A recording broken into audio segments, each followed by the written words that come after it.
إذا أجاكم سؤال بالوزارة يخص الأمراض، أكو فد طريقة معينة نقدر نجاوب بيها على الأمراض حتى إذا ما كنا حافظين الأمراض بشكل كامل. هذه الطريقة طبعا فقط للطلاب اللي ما قارن الأمراض زين أو نسوها بالامتحان. أنت ممكن تكون قارئ كل زين بس نسيت الأمراض بالامتحان. هاي الطريقة كلش تساعدك بهالموضوع. أول شيء لازم نفهم إنه الأمراض متكونة من عدة أشياء، متكونة من مسببات، ومتكونة من أعراض، وعلاج، ووقاية. هاي الأربعة أشياء راح يتقسم الأمراض إلها. بالإضافة إلى ذني مرات أكو فد نقاط معينة موجودة بالأمراض، يعني مثلا أكو فد تعريف معين مثل ضغط الدم أو الهيموفيليا أو نسف الدم الوراثي. هذه أكو فد تعاريف موجودة هنا نوعا ما لازم نحفظها. ومرات تجينا تعاليل تخص الأمراض، مثلا يقول لك ليش درجة الحرارة تنخفض بالإنسان المصاب بالكوليرا؟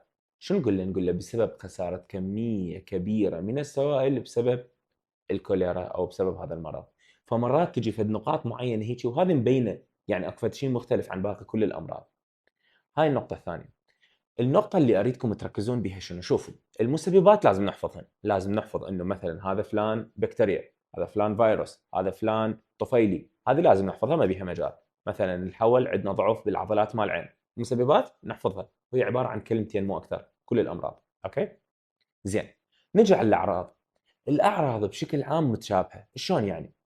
بالبداية أجي أميز المرض هل هذا يخص الجهاز الهضمي؟ إذا يخص الجهاز الهضمي فالأعراض مالته شو تكون عادةً؟ تكون مثلًا مغص بالمعدة، تكون مثلًا عنده تقيؤ، يكون عنده مثلًا إسهال.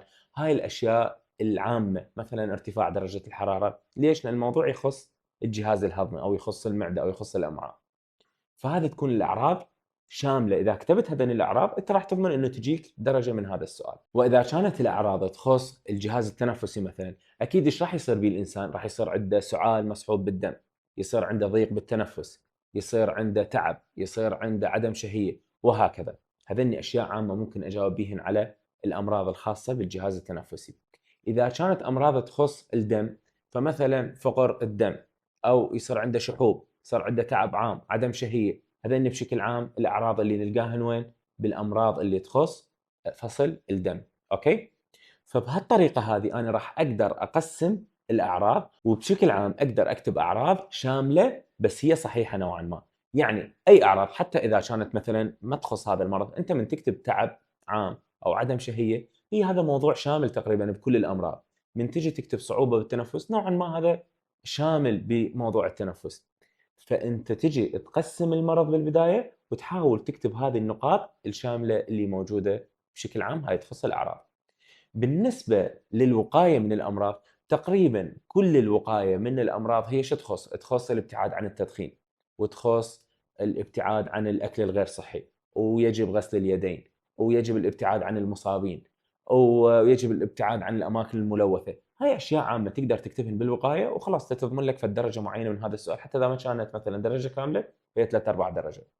بالنسبة للعلاج، أنت أكيد لازم تروح تزور الدكتور أو تزور الطبيب حتى يعالجك، وتلتزم بالعلاج اللي ينطيك إياه، والراحة بالمنزل. أوكي؟ والتمرين ممكن بعض الأمراض. فهذه الأشياء عامة وممكن تعطيك درجة بالأمراض. ملاحظة مهمة كلش، اللي يريد 100 لازم يقرأ الأمراض كاملة، ما يصير يترك ويعتمد على هذا الموضوع. هذا الموضوع فقط لمن؟ فقط للطلاب اللي ما لحقوا يحفظون الأمراض كلها أو نسوا الأمراض بالامتحان. إذا عجبكم هذا الفيديو لا تنسون تدزون جماعتكم حتى يستفادون، واشتركوا بالقناة وفعلوا الجرس حتى تجيكم فيديوهات مثل هذه تسهل عليكم النجاح بمادة الأحياء بالوزارة. كان وياكم الأستاذ الحسين العقابي، مع السلامة.